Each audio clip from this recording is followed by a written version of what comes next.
नमस्कार दोस्तों, स्वागत है आपका मेरे YouTube चैनल पर, जहां मैं आपके लिए तरह तरह की कहानियां लेकर आती हूं। आज मैं आपके लिए लेकर आई हूं मुंशी प्रेमचंद जी द्वारा लिखी हुई बहुत ही प्रसिद्ध कहानी सौत। तो शुरू करते हैं। सौत। जब रजिया के 2-3 बच्चे होकर मर गए और उम्र ढल चली, तो रामू का प्रेम उसके प्रति कुछ कम होने लगा और दूसरे ब्याह की धुन सवार हुई। आए दिन रजिया से बकझक होने लगी। रामू एक न एक बहाना खोजकर रजिया पर बिगड़ता और उसे मारता, और अंत को वह नई स्त्री ले ही आया। इसका नाम था दासी। चंपई रंग था, बड़ी बड़ी आंखें, जवानी की उम्र। पीली कुशांगी रजिया भला इस नवयौवना के सामने क्या जचती। फिर भी वह जाते हुए स्वामित्व को जितने दिन हो सके अपने अधिकार में रखना चाहती थी। तिगरते हुए छप्पर को थूनियों से संभालने की चेष्टा कर रही थी। इस घर को उसने मर मर कर बनाया था, उसे सहज ही में नहीं छोड़ सकती। वह इतनी बेसमझ नहीं है कि अपना घर छोड़कर चली जाए और दासी राज करे। एक दिन रजिया ने रामू से कहा, मेरे पास साड़ी नहीं है, जाकर ला दो। रामू उसके एक दिन पहले दासी के लिए अच्छी सी चुंदरी लाया था। रजिया की मांग सुनकर बोला, अभी मेरे पास रुपया नहीं था। रजिया को साड़ी की उतनी चाह न थी जितना रामू और दसिया के आनंद में विघ्न डालने की। बोली, रुपए नहीं थे तो कल अपनी चहेती के लिए चुंदरी कहाँ से लाए? चुंदरी के बदले उसी दाम में 2 साड़ियाँ लाते तो एक मेरे काम ना आती। रामू ने स्वेच्छा भाव से कहा, मेरी इच्छा, जो चाहूँगा करूँगा। तू बोलने वाली कौन है? अभी उसके खाने खेलने के दिन हैं। तू चाहती है उसे अभी से नोन तेल की चिंता में डाल दूँ? यह मुझसे ना होगा। तुझे ओढ़ने पहनने की साध है तो काम कर। भगवान ने क्या हाथ पैर नहीं दिए?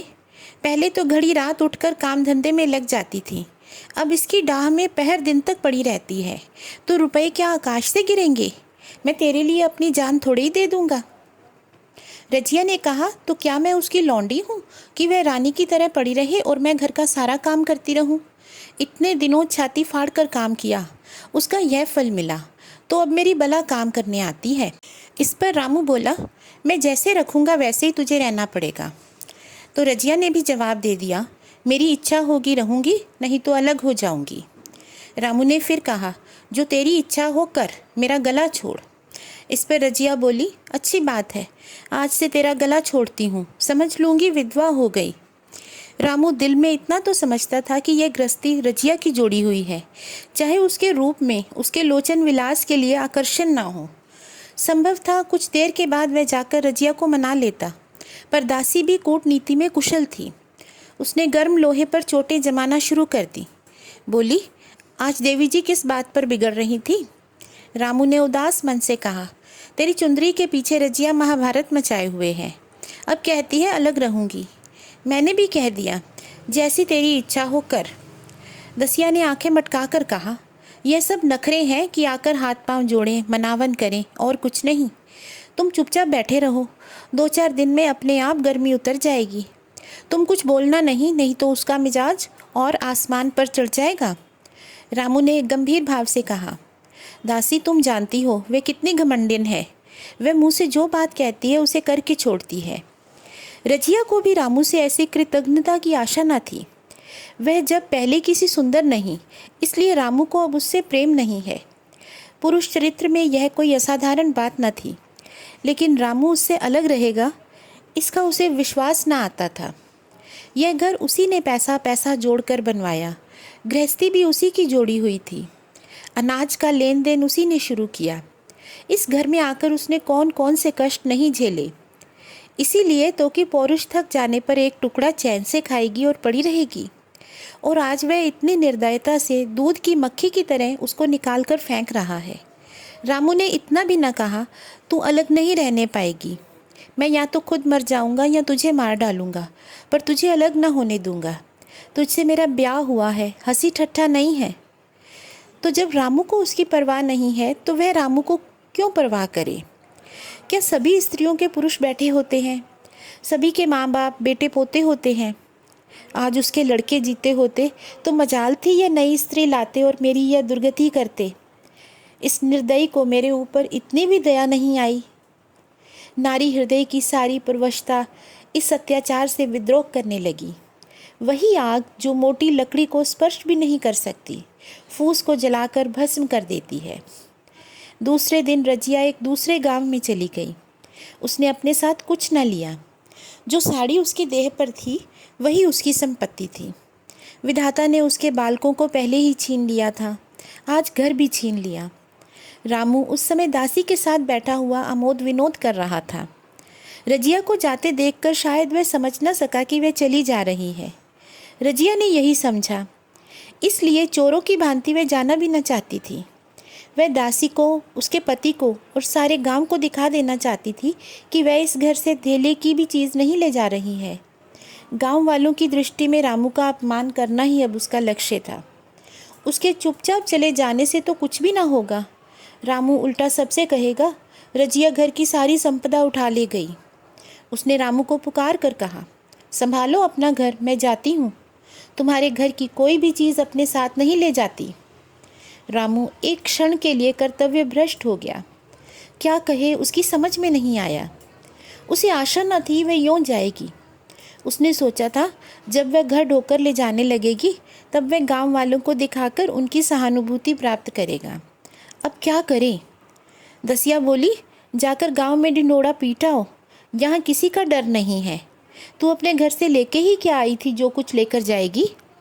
रजिया ने उसके मुंह न लगकर रामू से ही कहा, सुनते हो अपनी चहेती की बातें, फिर भी मुंह नहीं खुलता। मैं तो जाती हूँ, लेकिन दस्सो रानी, तुम भी बहुत दिन राज न करोगी। ईश्वर के दरबार में अन्याय नहीं फलता, वह बड़े बड़े घमंडियों को घमंड चूर कर देते हैं। दसिया ठट्ठा मार कर हंसी, पर रामू ने सिर झुका लिया। रजिया चली गई। रजिया जिस नए गांव में आई थी वह रामू के गांव से मिला ही हुआ था, अतएव यहाँ के लोग उससे परिचित थे।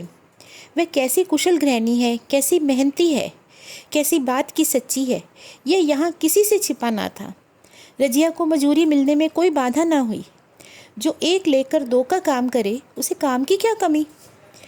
3 साल रजिया ने कैसे काटे, कैसे एक नई गृहस्थी बनाई, कैसे खेती शुरू की, इसका बयान करने बैठे तो पोथी हो जाए।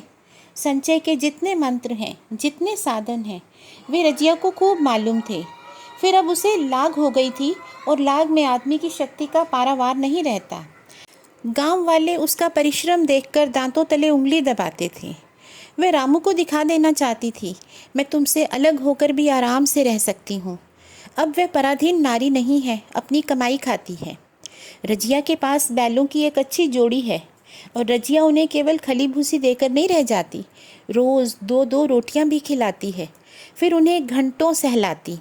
कभी कभी उनके कंधों पर सिर रखकर रोती है और कहती है, बेटे हो या पति हो, सब तुम ही हो, मेरी जान अब तुम्हारे ही साथ है। दोनों बैल शायद रजिया की भाषा और भाव समझते हैं। वे मनुष्य नहीं, बैल हैं। दोनों सिर नीचा करके रजिया का हाथ चाट कर उसे आश्वासन देते हैं। वे उसे देखते ही कितने प्रेम से उसकी ओर ताकते लगते हैं, कितने हर्ष से कंधा झुलाकर उस पर जुआ रखवाते हैं और कैसा जी तोड़ काम करते हैं। यह वह लोग समझ सकते हैं जिन्होंने बैलों की सेवा की है और उनको हृदय से अपनाया है। रजिया इस काम की चौधराइन है। उसकी बुद्धि जो पहले नित्य आधार खोजती रहती थी और स्वच्छंद रूप से अपना विकास ना कर सकती थी, अब छाया से निकलकर प्रौढ़ और उन्नत हो गई है। एक दिन रजिया घर लौटी तो एक आदमी ने कहा, तुमने नहीं सुना चौधराइन, रामू तो बहुत बीमार है, सुना 10 लंघन हो गए हैं। रजिया ने उदासीनता से कहा, जूड़ी है क्या। इस पर उसने कहा, जूड़ी नहीं, कोई दूसरा रोग है। बाहर खाट पर पड़ा था। मैंने पूछा, कैसा जी है रामू, तो रोने लगा। बुरा हाल है, घर में एक पैसा भी नहीं कि दवा दारू करे। दसिया के एक लड़का हुआ है, वह तो पहले भी काम धंधा ना करती थी और अब तो लड़कोरी है, कैसे काम करने आए। सारी मार रामू के सिर जाती है। फिर गहने चाहिए, नहीं दुल्हन यों कैसे रहे। रजिया ने घर में जाते हुए कहा, जो जैसा करेगा आप भोगेगा। लेकिन अंदर उसका जी न लगा। वह एक क्षण में फिर बाहर आई। शायद उस आदमी से कुछ पूछना चाहती थी और इस अंदाज से पूछना चाहती थी मानो उसे कुछ परवाह नहीं है, पर वह आदमी चला गया था। रजिया ने पूरब पश्चिम जा कर देखा, वह कहीं ना मिला। तब रजिया द्वार की चौखट पर बैठ गई। उसे वे शब्द याद आए जो उसने 3 साल पहले रामू के घर से चलते समय कहे थे। उस वक्त जलन में उसने उसे शाप दिया था। अब वह जलन न थी। समय ने उसे बहुत कुछ शांत कर दिया था। रामू और दासी की हीनावस्था अब ईर्ष्या के योग्य नहीं, दया के योग्य थी। उसने सोचा, रामू को 10 लंघन हो गए हैं तो अवश्य ही उसकी दशा अच्छी ना होगी। कुछ ऐसा मोटा ताजा तो पहले भी न था। 10 लंघन ने तो बिल्कुल ही घुला डाला होगा। फिर इधर खेती बाड़ी में भी टोटा ही रहा। खाने पीने को भी ठीक ठाक ना मिला होगा। पड़ोस की एक स्त्री ने आग लेने के बहाने आकर पूछा, सुना रामू बहुत बीमार है, जो जैसा करेगा वैसा पाएगा। तुम्हें इतनी बेदर्दी से निकाला कि कोई अपने बैरी को भी ना निकालेगा। रजिया ने टोका, नहीं दीदी, ऐसी बात न थी। वे तो बेचारे कुछ बोले ही नहीं। मैं चली तो सिर झुका दिया। दसिया के कहने में आकर वे चाहे जो कुछ कर बैठे हों, यूँ मुझे कभी कुछ नहीं कहा। किसी की बुराई क्यों करूं? फिर कौन मर्द ऐसा है जो औरतों के बस नहीं हो जाता? दसिया के कारण उनकी यह दशा हुई है। पड़ोसिन आग ना मांगकर मुंह फेर कर चली गई। अब रजिया ने कलसा और रस्सी उठाई और कुएं पर पानी खींचने गई। बैलों को सानी पानी देने की बेला आ गई थी, पर उसकी आंखें उस रास्ते की ओर लगी हुई थी जो मलसी मतलब रामू का गांव उस तरफ को जाता था। कोई उसे बुलाने अवश्य आ रहा होगा। नहीं, बिना बुलाए वे कैसे जा सकती है? लोग कहेंगे आखिर दौड़ी आई ना। मगर रामू तो अचेत पड़ा होगा। 10 लंघन थोड़े ही होते हैं। उसकी देह में था ही क्या? फिर उसे कौन बुलाएगा? दसिया को क्या गरज पड़ी है? कोई दूसरा घर कर लेगी, जवान है, 100 गाहक निकल आवेंगे। अच्छा, वह कोई आ तो रहा है। हाँ, कोई आ रहा है। कुछ घबराया सा जान पड़ता है। कौन आदमी है? इसे तो कभी मलसी में नहीं देखा।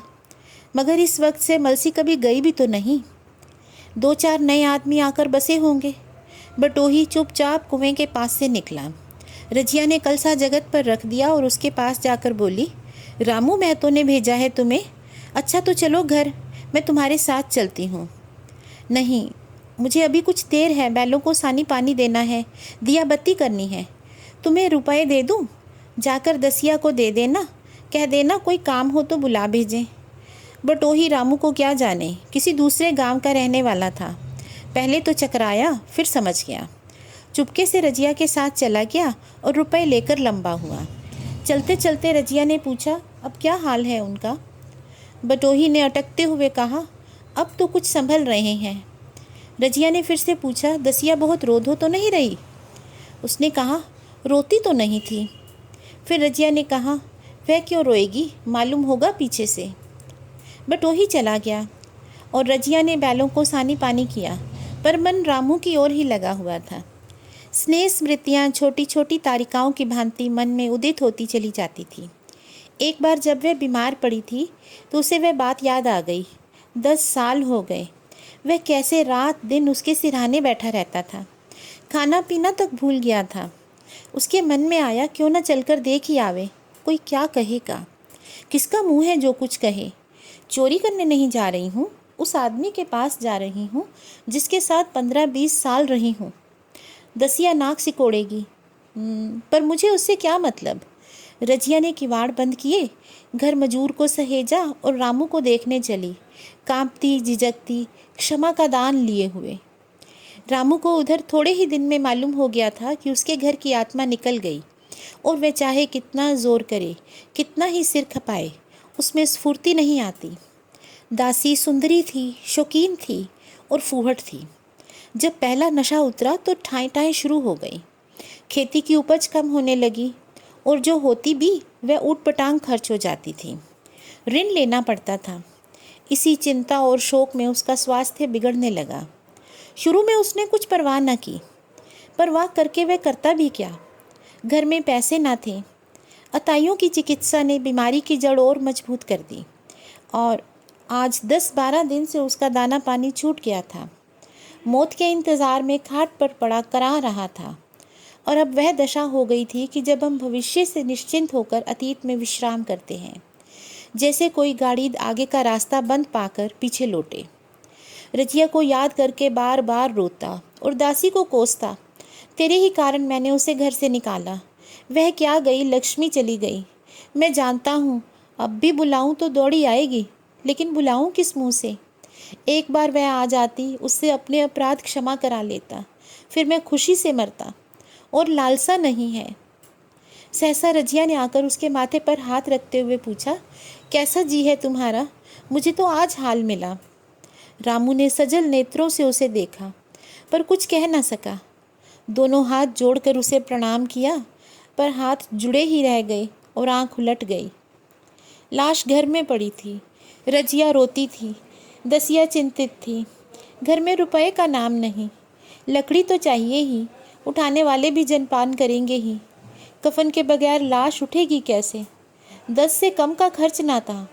यहाँ घर में 10 पैसे भी नहीं। डर रही थी, आज कैसी आफत आ गई। ऐसे कीमती भारी गहने भी तो ना थे।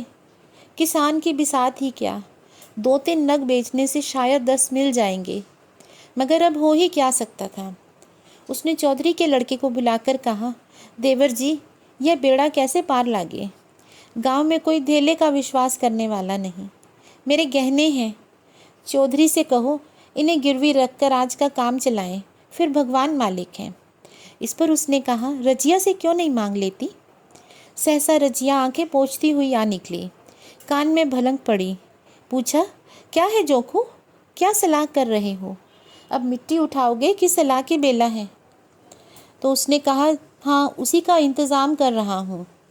इस पर वह बोली, रुपए पैसे तो यहाँ होंगे नहीं, बीमारी में खर्च हो गए होंगे। इस बेचारी को तो बीच मझधार में लाकर छोड़ दिया। तुम लपक कर उस घर चले जाओ भैया, कौन दूर है, कुंजी लेते जाओ। मजूर से कहना भंडार से 50 रुपये निकाल दे, कहना ऊपर की पटरी पर रखे हैं। वह तो कुंजी लेकर उधर गया। इधर दसिया राजो के पैर पकड़कर रोने लगी। पहनापे के ये शब्द उसके हृदय में बैठ गए।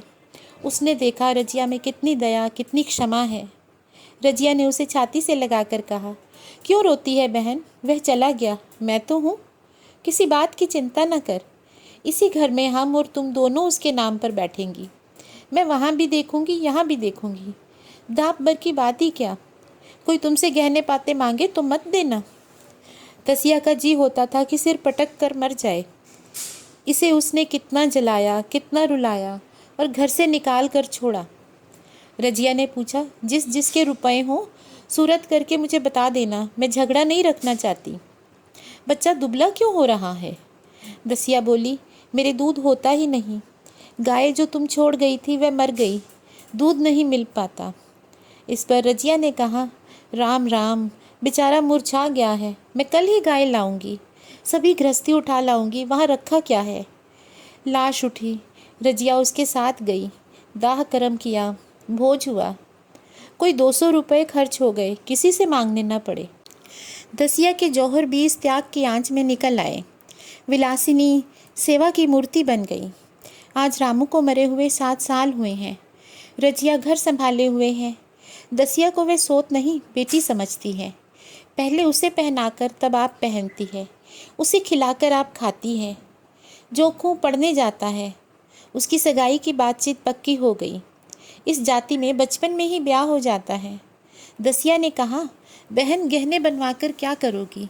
मेरे गहने तो धरे ही हैं। इस पर रजिया ने कहा, नहीं री, उसके लिए नए गहने बनवाऊंगी।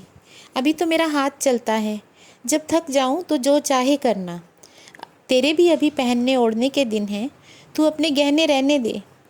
नाइन ठकुर सुहाती करती बोली, आज जोखू के बाप होते तो कुछ और ही बात होती। रजिया ने कहा, वे नहीं हैं तो मैं तो हूँ। वे जितना करते मैं उससे दूना करूँगी। जब मैं मर जाऊँ तब कहना जोखू का बाप नहीं है। ब्याह के दिन दसिया को रोते देखकर रजिया ने कहा, बहू तुम क्यों रोती हो? अभी तो मैं जीती हूँ। घर तुम्हारा है, जैसे चाहे रहो। मुझे एक रोटी दे दो बस, और मुझे क्या करना है। मेरा आदमी मर गया, तुम्हारा तो अभी जीता है। दसिया ने उसकी गोद में सिर रख दिया और खूब रोई। बोली, जीजी तुम मेरी माता हो। तुम ना होती तो मैं किसके द्वार पर खड़ी होती। घर में तो चूहे लौटते थे। उनके राज में मुझे दुख ही दुख उठाने पड़े। सुहाग का सुख तो मुझे तुम्हारे राज में मिला। मैं दुख से नहीं रोती हूँ, रोती हूँ भगवान की दया पर कि कहाँ मैं और कहाँ ये खुशहाली। रजिया मुस्कुरा कर रो दी। तो इसी तरह का हमारा समाज था उस ज़माने में, जब लोग अपने अपमान को भूलकर एक दूसरे की मदद करते थे। इस कहानी की रजिया का दिल भी बहुत कोमल था। उसने रामू की मौत के बाद, और सच कहें तो रामू की बीमारी का सुनकर ही, अपने दुख और अपमान को भुला दिया और उसका हाल चाल पता करने आई। दूसरी तरफ रामू भी अपने करनी पर पछतावा करता था। वह रजिया से क्षमा मांगना चाहता था, लेकिन उसकी हिम्मत नहीं कर पा रहा था। इस कहानी से हमें एक और शिक्षा भी मिलती है दोस्तों, कि अगर कभी भी हमें अपनी गलती समझ में आती है, चाहे देर सवेर ही सही, तो हमें उसके लिए पछतावा होता है, तो हमें माफ़ी मांगने से परहेज़ नहीं करना चाहिए। जिसके लिए भी हमने कुछ गलत कहा है या किया है, हमें उनसे उसी वक्त माफ़ी मांग लेनी चाहिए। रिश्ते बिगाड़ने में एक वक्त का समय लगता है, उनको संवारना बहुत लंबा और कठिन कार्य होता है। तो जितनी जल्दी हम अपनी करनियों का पछतावा कर लें और हम अपनी गलतियों की क्षमा मांग लें, उतना ही अच्छा है। और दूसरी ओर, अगर किसी से गलती हो जाती है और वो हमसे क्षमा प्रार्थी है, तो हमें उसको माफ़ कर देना चाहिए। धन्यवाद दोस्तों। अगर आपको ये कहानियाँ अच्छी लगती हैं तो आप मेरे चैनल को लाइक, शेयर और सब्सक्राइब करें। आप मेरे चैनल पर जाकर और भी इसी तरह की कहानियाँ सुन सकते हैं। Thank you.